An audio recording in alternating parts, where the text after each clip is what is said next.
తీసుకొచ్చావు. ఇంకొకసారి టాలెంట్ గీలంటే అన్నట్టు పెయింట్లో ముంచుతాం.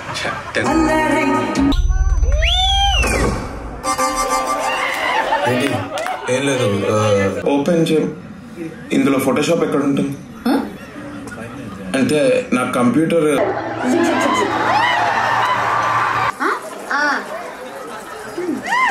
తెలుగు మీడియం కుర్రాడు ఇంగ్లీష్ మీడియం పిల్లతో వెళ్తుంటే అలాగుంటది.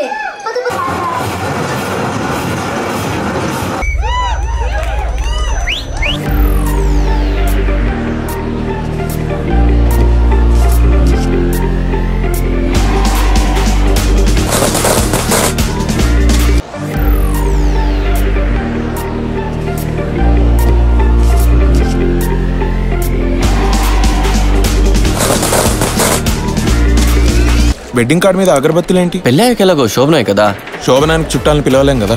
నిజంగా నాకైతే చాలా చాలా బాగా నచ్చింది. 100% ఏమంటారు బ్రోస్? అద్భుతంగా అదరగొట్టాడు. సింపుల్ బట్ మీనింగ్ఫుల్, టోటల్ గా బ్యూటిఫుల్. చంద్రబాబు అప్పుడే అయిపోయిందా అనిపించింది నాకైతే. It's a wonderful attempt by all the team. చాలా అంటే చాలా బాగుంది. ఆఫ్టర్ లాంగ్ టైం తర్వాత నేను చూసిన మూవీలో ఇదే one of the best movie. ఈ బిజినెస్ లో ఇవన్నీ నీకు సెట్ అవుతాయంటావా? మనసుంటే మార్గం ఉంటుంది. ఇంకెప్పుడైపోతున్నట్టుగా కాకుండా చాలా బాగా ఒక నదీ ప్రవాహంలాగా సాఫ్ట్గా గోదావరి నది ఎలా అంత బాగా తీశారు. ప్రతి ఒక్కరు హ్యాపీ ఫీల్ అయినాం. చూసినంతసేపు కూడా ఎక్కడ కూడా బోర్ అనేది లేకుండా ఒక ఫీల్ గుడ్ మూవీ. ఈ డిజైన్ వాళ్ళకి ఎలా అయినా నచ్చాలరా. ఏంటి నువ్వు పెద్ద తోపని ఫీల్ అవుతున్నావా? కాదా?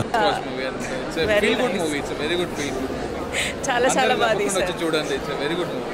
మెయిన్ నాకు ఆ ఫ్రెండ్షిప్ ఎలిమెంట్ అయితే చాలా బాగా నచ్చింది. 10th క్లాస్ తర్వాత ఇంకా చదువుకొని ఉంటే ఈ పాటికి కలెక్టర్ అయిపోయాడువా.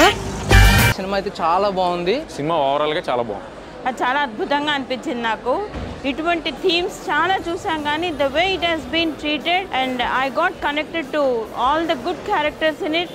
అందరూ యూత్ ఫ్యామిలీ చూడదగ్గ మూవీ అవుతుంది. గొప్పల కోసం ఎగిరేటి పడ్డావు, మూతి బళ్ళు రాలగొట్టుకున్నావు. మనం థియేటర్లో చూస్తూ ఆదరిస్తూ ఉండాలి. సో అప్పుడే ఇలాంటి మంచి మూవీస్ వస్తూ అందరికి ఎంకరేజింగ్గా కూడా ఉంటుంది. Please watch this movie, don't miss it, don't miss it. ఈ సినిమా అందరూ సినిమా హాల్స్ లో చూడండి. ఇలాంటి సినిమాలను ఎంకరేజ్ చేయండి. మధ్యకాలంలో ఫ్యామిలీతో ఒక మంచి సినిమా చూడాలంటే డెఫినెట్గా మస్తు షేడ్స్ ఉన్న సినిమా అయితే మీరు వచ్చేయచ్చు.